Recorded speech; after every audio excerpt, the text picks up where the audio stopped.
Praise the Lord आप सभी को। थोड़ा सा मैं आपको बैकग्राउंड बताऊं निनवे के बारे में। तो निनवे जो एक नगरी है वो अश्शूर की राजधानी है और यहाँ पर मोस्टली जो लोग रहते हैं ये वो लोग रहते हैं जो अशेरा नाम की जो आइडल है, जो मूर्ति है, उसको पूजने वाले हैं। अब परमेश्वर ने यही निनवे को सुधारने के लिए योना को भेजा था कि पश्चाताप करें निनवे और अपने आप को बचा लें। परमेश्वर की योजना देखिए आप, ये वही निनवे है जो अब नहूम के अंदर हम देख रहे हैं। और यहाँ पर परमेश्वर ने इसको क्या बोला कि मैं इसको सत्यानाश कर दूंगा। अब दोनों के पीछे कारण क्या है? एक जगह तो हम ये देखते हैं कि परमेश्वर निनवे को बचाना चाहता है और अपने दास योना को भेजता है, और दूसरी जगह नहूम को, जिसका नाम का अर्थ होता है कंफर्टर, आराम देने वाला, उसको ये कहता है कि मैं इस निनवे को नहीं छोड़ूंगा, इसके पाप का दंड इसको मैं दूंगा। तो आज हम इन दोनों घटनाओं से एक चीज सीखते हैं कि प्रभु हमको हमारे जीवन के अंदर पहले मौका देता है कि अपने पापों से हम सुधर जाएं, हमारी गलतियों का हम अंगीकार कर लें और पश्चाताप कर लें। पहला हमें पश्चाताप का मौका देता है और उस पश्चाताप के मौके को जब हम खो देते हैं तब परमेश्वर हमें दंड देता है, और हमको यदि उसके बावजूद भी हम पश्चाताप नहीं करते तो हमको विनाश कर देता है। बहुत ही एक कड़वा और ये सत्य है। यहां निनवे को जब उसने अब गलतियां करी, और निनवे का गलती क्या थी मालूम है? उसकी गलती थी कि वो हत्यारा था, लुटेरा था और दूसरी मूर्ति पूजा को मानने वाला था। ये उसकी गलती थी। परमेश्वर की नजर में सबसे बड़ा घृणित काम यह है कि परमेश्वर के उस सम्मान को छोड़कर हम उसकी जगह पे किसी मूर्त को बिठा दें। अब परमेश्वर ने निनवे के लिए जो कहा वो एक बार योना में मैं पढ़ के बताता हूं आपको। और योना और उसका 3:5 से लेके 6 में आपको पढ़ता हूं। यहां परमेश्वर की दया देखिए आप। यहां पर क्या कहता है? तब निनवे के मनुष्यों ने परमेश्वर के वचन की प्रतीति की और उपवास का प्रचार किया गया, और बड़े से लेकर छोटे तक सभी ने टाट उड़ा। उस समय के राजा ने जब परमेश्वर के दास योना का वचन सुना तब पूर्ण रूप से पश्चाताप किया, और पश्चाताप करके न केवल खुद ने पर पूर्ण रूप से, वहां पर क्या लिखा है आगे जब हम देखते हैं, उपवास किया तो पशुओं को भी भोजन नहीं दिया। और क्या बोला कि सब ने क्या करा? बड़े से लेकर छोटे ने, सभी ने टाट ओढ़ा। और तब यह समाचार निनवे के राजा के कान में पहुंचा, और उसने सिंहासन पर से उठ अपनी राजकीय वस्त्र उतार कर टाट ओढ़ा और राख पर बैठ गया। और राजा के प्रधानों ने सम्मति लेकर निनवे में इस आज्ञा का ढंढोरा पिटवाया, क्या मनुष्य, क्या गाय बैल, क्या भेड़ बकरी, क्या अन्य पशु, कोई भी कुछ ना खाए और ना कुछ पिए और ना कुछ खाए। कितनी बड़ी आज्ञा राजा ने दे दी निनवे के लोगों को सुधारने के लिए। अब ये परमेश्वर की दया निनवे पे क्यों हुई? क्योंकि परमेश्वर वहां पर रहने वाले जो इस्राएली थे, जो ज्यूइश थे, उनको सत्यानाश नहीं करना चाहता था। क्योंकि यदि हम पुराना नियम देखते हैं और अब्राहम के पास जब वो आते हैं दूत, और अब्राहम उनसे क्या बोलता है? क्या हे प्रभु, यदि वहां कुछ लोग धर्मी हैं तो उन धर्मियों के कारण क्या पूरा नगर सदोम और अमोरा नाश हो जाए? तो वो बोलता है यदि इतने धर्मी निकले 50 तो भी मैं छोड़ दूंगा। वो और घट के नीचे आ जाता है। बोला प्रभु 10 निकले तो तू छोड़ देगा? वो बोलता है 10 निकले तो भी छोड़ देगा। पर वहां 10 भी नहीं थे, वहां मात्र लूत था एक अकेला और उसकी 2 पुत्रियां। उनके अलावा पूरा का पूरा नगर खत्म हो गया। ये कारण था निनवे को बचाने का कि वहां जो लोग थे उनमें कई लोग परमेश्वर को मानते थे पर परमेश्वर के से दूर जा चुके थे। परमेश्वर ने योना को इसीलिए भेजा कि पूरे निनवे देश को, पूरे निनवे नगरी को उन लोगों के खातिर बचा ले। परमेश्वर हमको मौका देता है और ये बार बार कहता है कि अब ये मौका है, अब सुधर जाओ, मेरा प्रकोप भड़कने को है। निनवे के अंदर हमने देखा, योना के अंदर, कि पूरे के पूरे लोगों ने क्या करा, वहां पर पश्चाताप किया। न केवल पश्चाताप खुद ने किया, पर उनके साथ साथ जानवरों को भी भूखा रखा, और सब ने टाटोड़ा और सब ने उपवास किया।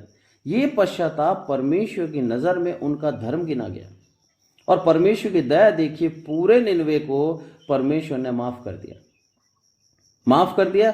अब ये राजा चला गया, अब ये लोग ऐसे ही अपनी जिंदगी जी रहे थे, पर उसके बाद फिर इनके जीवन में पाप आया, और जब पाप आया तब नहूम के अंदर हम देखते हैं कि परमेश्वर ने अब की बार इनके साथ क्या किया।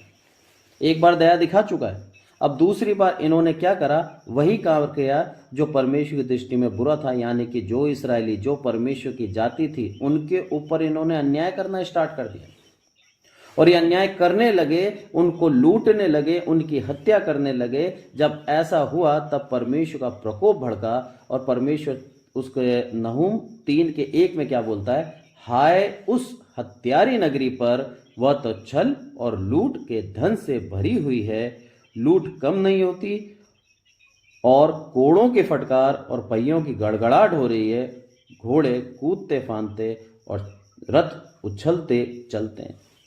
परिस्थिति बिल्कुल विपरीत हो चुकी है। एक तरफ हमने अभी देखा कि नहूम योना के टाइम पे पूरी निनवे नगरी को परमेश्वर ने क्षमा कर दिया। अब यहां पर क्या है, परमेश्वर का चेतावनी इस निनवे नगर के लिए है, और कहता है हाय उस नगरी पर जो क्या है, छल और लूट के धन से भरी हुई है, और लूट कम नहीं होती। और तुम लूटते जाते हो, किसको लूट रहे हो, मेरी प्रजा को लूट रहे हो, और मेरी प्रजा को लूट रहे हो, और उसके बाद भी तुम्हें भय नहीं है। शैतान कितना डरता है कि हम परमेश्वर की नजदीकी में ना जाएं।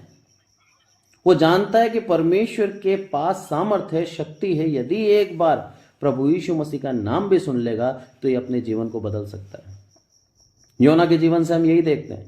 निनवे को प्रभु सुधारना चाहता था, निनवे से चाहता था प्रभु की पश्चाताप करे ताकि मैं पूरे निनवे को क्षमा कर दूं। योना के मन में क्या डाला, यहां से भाग जा, और वो उल्टा गया तर्शीश। दोनों की दिशा एकदम विपरीत, और परमेश्वर की योजना देखो, उसको वापस निनवे लेके आया। परमेश्वर ने जो ठान लिया है उसको वो पूरा करता है, ये चीज हम सीखते हैं यहां से। और नहूम और योना के बीच की ये दोनों घटनाओं के अंदर 140 से 150 साल का अंतर है।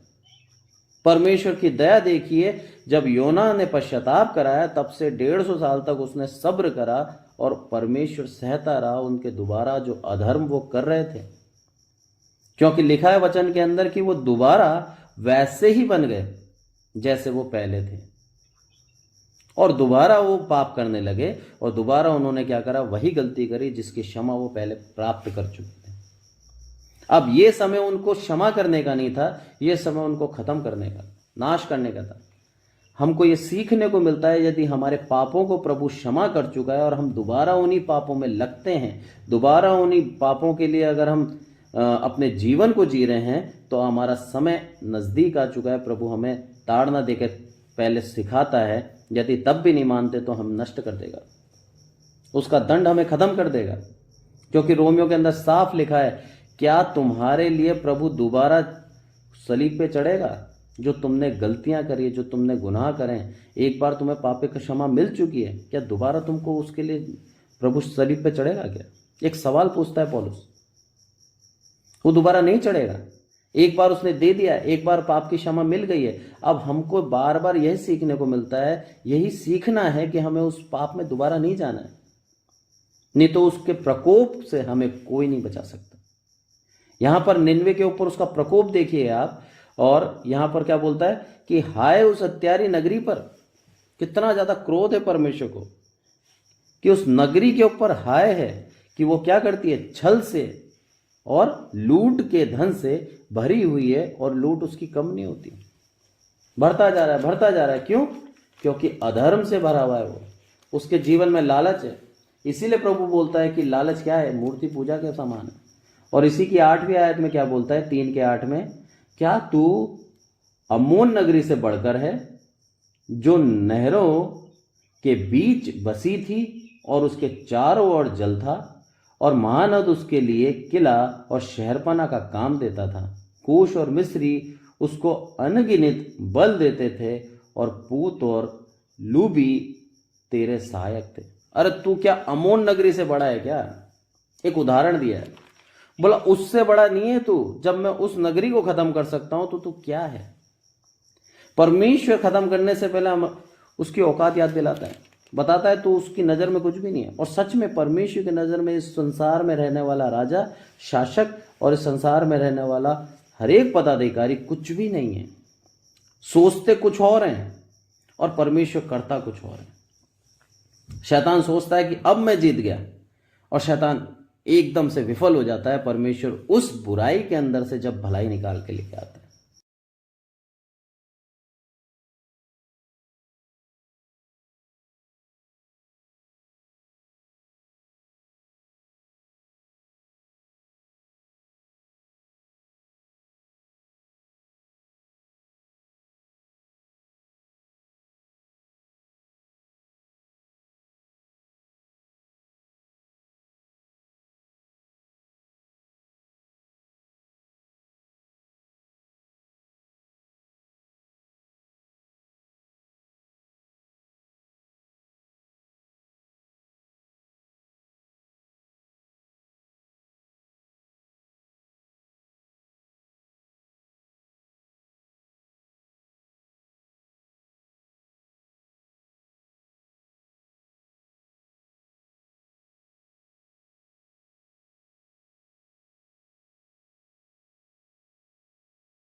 और यहाँ पर कितना साफ लिखता है। और इन दोनों घटनाओं के बीच में मैं आपको बताऊं, दूसरे इतिहास के अंदर दूसरा राजा और उसके 14 के 25 में साफ लिखा है कि ये घटना योना के टाइम की कब की थी। ये सेकंड योराबाम के समय की घटना थी। और इसके अंदर लिखा है, उसने इसराइल की सीमा हमाद की घाटी से ले अराबा के ताल तक ज्यों की त्यों कर दी, जैसा कि इसराइल के परमेश्वर यहोवा ने अमीते के पुत्र अपने दास गेथे पेरीवासी योना भविष्यवक्ता के द्वारा कहा गया था। यहाँ पर सिखाता है वो, यहाँ पर बताता है वो कि जो परमेश्वर ने वादा किया था उस वादे को योना के समय में पूरा किया। परमेश्वर हमारा झूठा नहीं है, ये हम सब जानते हैं, पर उसके समय में और हमारी सोच में बहुत अंतर है। जो हमारे लिए अच्छा होता है उसी के आधार पर हमारे जीवन में कार्य होते हैं। हम कई बार कोई आशीषों को जल्दी मांगना चाहते हैं कि प्रभु अभी दे दे, अभी दे दे, और वो कार्य होता नहीं है। हम जीवन में निराशा में चले जाते हैं। पर परमेश्वर जानता है कि हमारे जीवन को कब किस आशीष की आवश्यकता है, कब हमें क्या देना है, उसको अच्छी तरह से मालूम है। हम उससे तर्क नहीं कर सकते प्रभु अभी क्यों नहीं। वो जानता है यदि अभी दे दिया तो ये मेरे से दूर हो जाएगा और ये उस आशीष के अंदर खो जाएगा। जब तक हम विश्वास में पक्के नहीं होते और हमारे जीवन से वो लालच को दूर नहीं करते, तब तक हम कई आशीषों से वंचित रहते हैं। क्योंकि प्रभु हमसे प्रेम रखता है, वो नहीं चाहता कि हमें आशीष दे के बिगाड़ दे। जैसे बोलते हैं ना बच्चों को, उतना ही दो जितने से वो सुधरे रहें। उससे ज़्यादा हम देते हैं तो बच्चे फिर बिगड़ जाते हैं। ऐसे परमेश्वर भी हमारे साथ करता है। और आगे हम देखते हैं, इसी में दोबारा जाएंगे नहूम में, और नहूम 3 के 9 में क्या कहता है, 10 में क्या कहता है, तो भी लोग उसको बंधुआई में ले गए और उसके नन्हे बच्चे सड़कों के सिरे पर पटक दिए गए और उसकी प्रतिष्ठित पुरुषों के लिए उन्होंने चिट्ठियां डाली और उसके सब रईस बेड़ियों में जकड़े गए। ये अम्मोन देश का बता रहा है। बोला वो देश के अंदर जो बड़े बड़े लोग थे उन लोगों को क्या डाल दी, रईसों के बेड़ियां डाल दी गई। और जो प्रतिष्ठित लोग थे जिनके नाम पे सब लोग ये सोचते थे कि ये लोग बहुत प्रतिष्ठित हैं, इनसे सब डरते थे और इनका नाम चलता था, उन लोगों के नाम पे चिट्ठियां डाली। मतलब उसका पूर्ण रूप से विनाश करके एक उदाहरण से समझा रहा है परमेश्वर कि देख, उस नगर को मैंने खत्म कर दिया तो तू मेरे सामने क्या है। और आगे क्या बोलता है यहाँ पर इसी नगरी के लिए 18वीं आयत में कि हे अश्शूर के राजा, तेरे ठहराए हुए चरवाए ऊँघते और तेरे शत्रु भारी नींद में पड़ गए हैं, और तेरी प्रजा पहाड़ों पर तीतर बीतर हो गई है और उनको फिर इकट्ठा नहीं करता, और तेरा घाव ना भर सकेगा और तेरा रोग असाध्य है। अब जो मैं तेरे को घाव दूंगा वो कोई भर नहीं सकेगा। कितना ज्यादा अंतर है परमेश्वर के व्यवहार में। इस बार उस समय पूर्ण क्षमा कर दिया, पूर्ण रूप से सबको आजाद कर दिया और एक को भी दंड की आज्ञा नहीं दी। सारे के सारे खुशहाली से जीने लगे।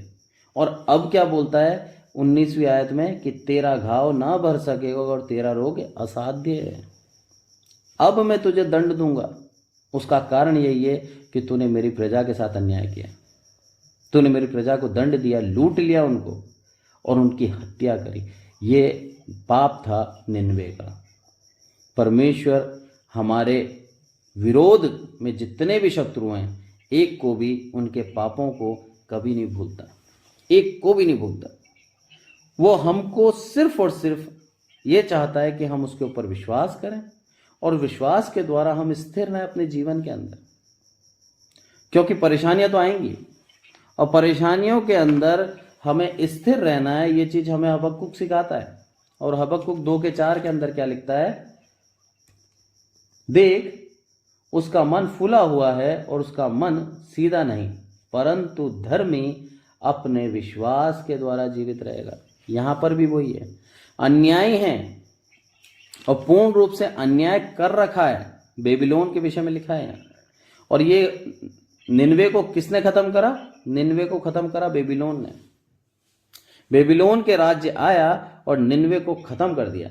अब परमेश्वर ने बेबीलोन को चुना निनवे को खत्म करने के लिए, और जब बेबीलोन आकर अत्याचार करने लगा तब बेबीलोन को खत्म करा परमेश्वर ने राजा श्रेष्ठ के द्वारा, जो कि फारस का था। परमेश्वर की योजना हमारी समझ के बाहर है। हमारी लिए आगे से आगे परमेश्वर की योजना बनी हुई है। हमारे सोचने से पहले, हमारे समझने से पहले हमारे लिए उपाय कर देता है।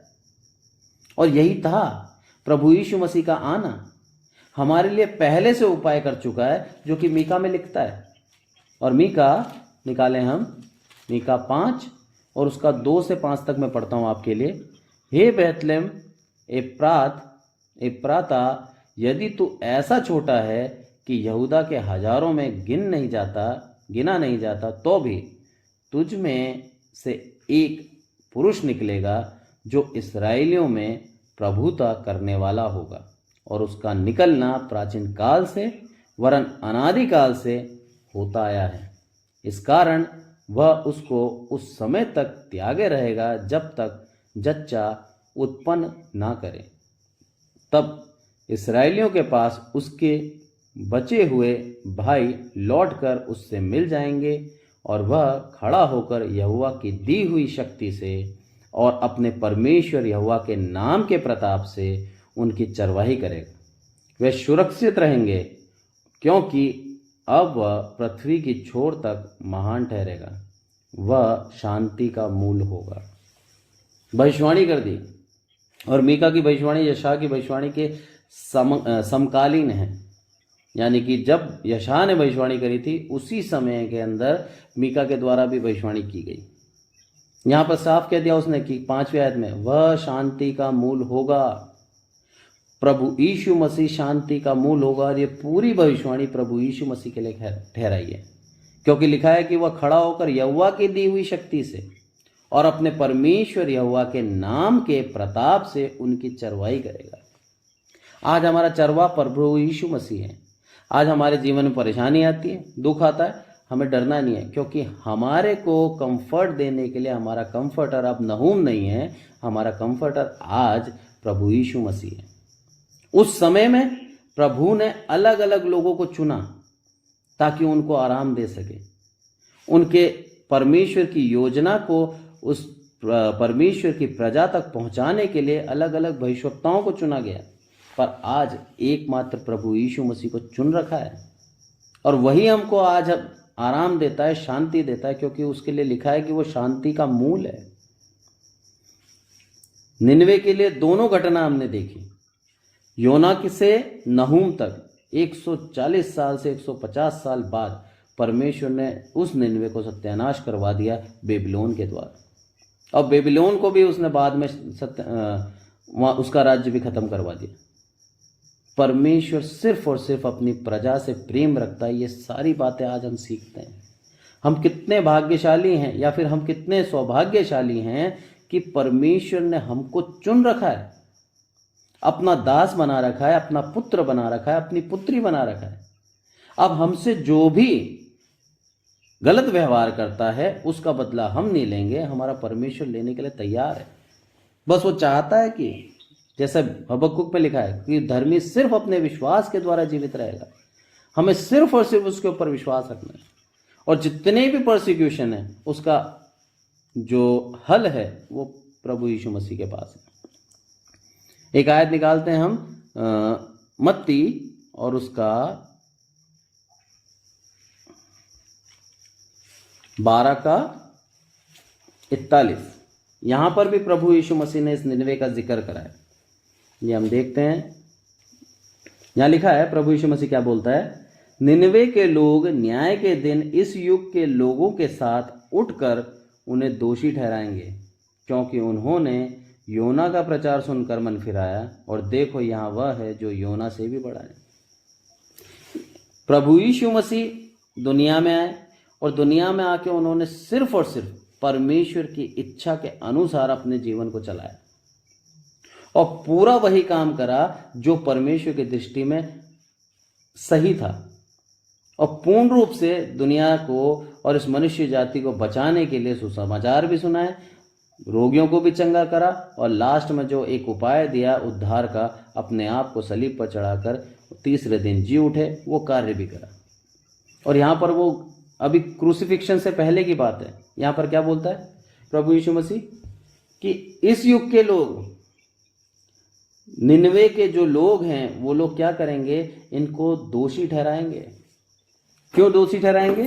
क्योंकि प्रभु यीशु मसीह स्वयं, जिसके विषय में भविष्यवाणी की गई थी, प्रभु यीशु मसीह के आने के 500 साल पहले, 700 साल पहले भविष्यवाणी कर दी गई थी। उस प्रभु यीशु मसीह जो परमेश्वर का पुत्र है, स्वयं उसने जो बोले सुसमाचार, उसको भी नहीं माना इन लोगों ने। परमेश्वर ने योना को भेजा, और योना के द्वारा पूरे निनवे देश को, नगर को बचा लिया। यहां पर परमेश्वर ने अपने एक लौते पुत्र को भेजा, और इस पुत्र का कोई भी स्वागत नहीं कर रहा, इस पुत्र की बातों पे विश्वास नहीं करता, इसके ऊपर दोष लगाए जा रहे हैं। कितना ज्यादा एक दुख की बात है, सोचिए आप, कितना ज्यादा दुख की बात है कि स्वयं खुद प्रभु यीशु मसीह बोल रहे हैं, और प्रभु यीशु मसीह की बातों पे कोई विश्वास नहीं कर रहा। जिन लोगों ने करा उन लोगों ने उद्धार पाया, पर ये बहुत से ऐसे थे यहूदी फरीसी जो शास्त्री थे, ये परमेश्वर के उस पुत्र के ऊपर विश्वास नहीं करते। इसलिए उनके लिए कहता है ये कि वे लोग क्या करेंगे, तुम्हें दोषी ठहराएंगे, और ये कहेंगे कि हमने तो योना के द्वारा ही उद्धार पा लिया, तुम्हें इतना अनमोल अवसर मिला था, प्रभु यीशु मसीह के वचन तुमने डायरेक्ट उसके मुख से सुने, उसके बावजूद भी तुम दोषी के दोषी रहे। आज प्रभु फिर हमें एक और अवसर देता है। उसके वचन आज बाइबल में लिखे हुए हैं, और ये वचन जब भी हम सुनते हैं तो प्रभु यीशु मसीह खुद इन वचनों को कहता है हमारे लिए। और आज फिर हमें एक अवसर देता है कि यदि हमारे जीवन में कहीं भी अंश मात्र भी, थोड़ा सा भी अगर जगह है जहां हमें बदलने की आवश्यकता है, तो आज ही अपने आप का पश्चाताप कर लें। हम आज ही उस गुनाह का पश्चाताप कर लें, क्योंकि समय आएगा ऐसा जब प्रभु मौका नहीं देगा। आज प्रभु आ चुका, और आने के बाद ये पूरा का पूरा ग्रेस पीरियड है हमारे लिए, पूरा का पूरा ग्रेस पीरियड बोलूँगा मैं इसको, कि प्रभु ने हमें क्या दिया है, एक ग्रेस पीरियड दिया है जिसके अंदर अपने पापों को हम जांचें, परखें, और अपनी गलतियों को मानें, और परमेश्वर के पुत्र प्रभु यीशु मसीह के सामने पश्चाताप करें, ताकि उसका जो दूसरा आगमन है उस समय तक अपने आप को हम बचाए रखें। बार बार उसका वचन कहता है कि तू क्या कर, अपने आप को बुराई से बचा के रख, और प्रभु चाहता है कि हम अपने आप को बुराई से बचा के रखें। प्रभु ने हमें दोनों तरीकों से सिखाया, उसका प्रेम, उसकी दया भी हमने देखी जो निनवे के लोगों के ऊपर थी। पूर्ण रूप से सारी नगरी को उसने क्या करा, क्षमा कर दिया, एक को भी दंड नहीं दिया। पर उसके बाद जब दोबारा वो उसी गलती में, उसी पाप में, उसी मूर्ति पूजा में लग गए, तब परमेश्वर का दंड भी देखा हमने। और पूर्ण रूप से निनवे को उसने क्या करा, नाश कर दिया। अब चुनाव हमारे हाथ में कि हम हमारे जीवन को, आज जब हमें मिला है परमेश्वर की तरफ से ग्रेस पीरियड, इसके अंदर क्या हम आज भी हट करके परमेश्वर की आज्ञाओं को तोड़ते हैं, उल्लंघन करते हैं, और अपने जीवन को सांसारिकता के अंदर यदि हम चलाते हैं, तो आज हमारे पास अवसर है कि अपने जीवन को हम आत्मिकता की ओर करें, हम परमेश्वर के करीब आएं और अपने उन गुनाहों का पश्चाताप करें और मन फिरा लें। क्योंकि यूहन्ना ऐसे ही नहीं कहता था, मन फिराओ क्योंकि समय निकट है।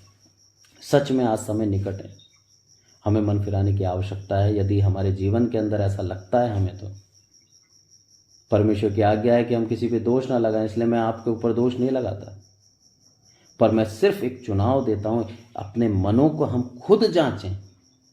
और अगर जीवन के अंदर कहीं ऐसी कोई भी एक छोटा सा भी अंश मात्र भी है कि हम उसको बदलें, वो चीज़ हमें परमेश्वर के करीब जाने से रोकता है हमें, तो उस चीज़ को हम अपने जीवन से हटा लें। क्योंकि प्रभु हमको जब जांचेगा तो एक एक चीज़ हमारे जीवन को देखेगा, और सबसे बड़ी बात हमारा दिल, वो हमारा जांचता है। प्रभु हमारा दिल को देखता है, क्या सच में ये नम्र है, अभिमान से परे है, क्या इसके अंदर लालच है या नहीं है, क्या ये सच में मेरे लिए जो कार्य करता है उसके लिए खुश होता है। अगर ऐसा यदि दिल हमने पाया है, तो हमें स्वर्ग राज्य जाने से कोई नहीं रोक सकता। पर यदि आज हमारे दिल में अभी भी कहीं ना कहीं हमारे लालच या फिर हमारा अभिमान या फिर हम अपने आप को दूसरों से बड़ा समझते हैं, तो प्रभु चाहता है कि हम अपने आप को नम्र करें। परमेश्वर आज के वचन से हमें यही सिखाता है कि हम हमारे जीवन को दोबारा जांचें, दोबारा परखें, नहीं तो ऐसा अवसर ना आ जाए हमारे जीवन में कि निनवे की तरह हमें नाश कर दे।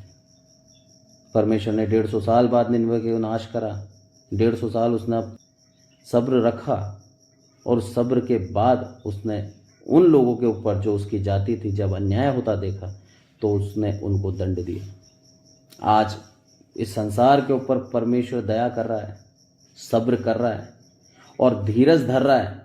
आज हमारे ऊपर जो भी अन्याय हो रहा है, जो भी दंड हो रहा है, उसका सब लेखा परमेश्वर एक दिन जरूर लेगा, छोड़ेगा नहीं, एक एक चीज लेगा।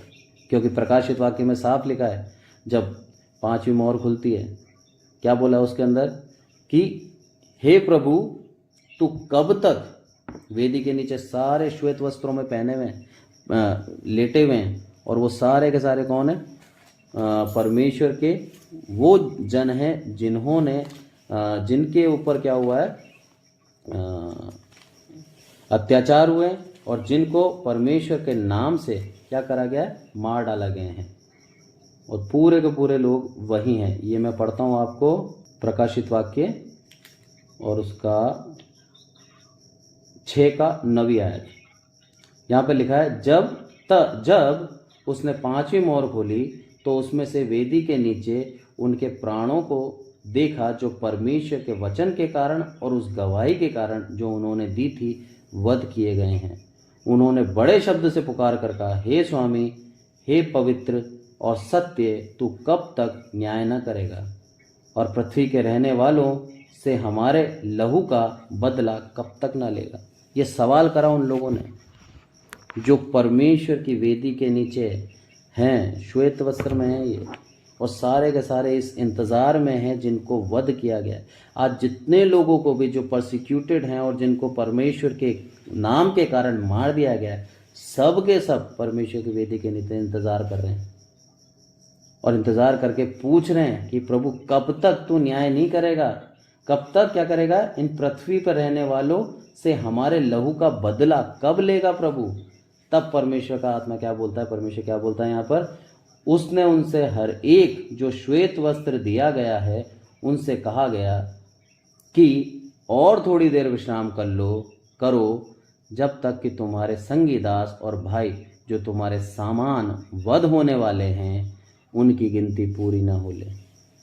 सिर्फ यही कारण है प्रभु यीशु मसीह का ये जो अत्याचार हो रहे हैं, ये जो परसिक्यूशन हो रहे हैं, इसका वेट करना, क्योंकि उन लोगों की गिनती अभी पूरी नहीं हुई है। जब उनकी गिनती पूरी हो जाएगी उन सारे शहीदों की, प्रभु यीशु मसीह उसका बदला तुरंत लेने आएगा। आज हम उसी आशीष के, उसी ग्रेस पीरियड में हैं। आज हम अपने आप को जांचें, परखें और अपने आप को क्या करें, परमेश्वर के योग्य बना लें, क्योंकि जो अयोग्य लोग हैं उनके लिए परमेश्वर का दंड बहुत भारी, बहुत भारी। हम सौभाग्यशाली हैं कि परमेश्वर ने हमें चुना और चुनकर अपना बेटा, अपनी बेटी बना लिया। आज के वचन के लिए मैं आपका धन्यवाद देता हूँ और परमेश्वर का धन्यवाद देता हूँ कि उसने एक अच्छा वचन दिया जिससे हम सीखते हैं कि हम किस तरह से परमेश्वर की नज़दीकी में हम बढ़ें, और यदि हम परमेश्वर की नज़दीकी में नहीं बढ़ते तो हमारा क्या अंजाम होगा, ये भी आज हम देखते हैं। परमेश्वर छोटे से वचन से हम सबको आशीषित करें। Praise the Lord.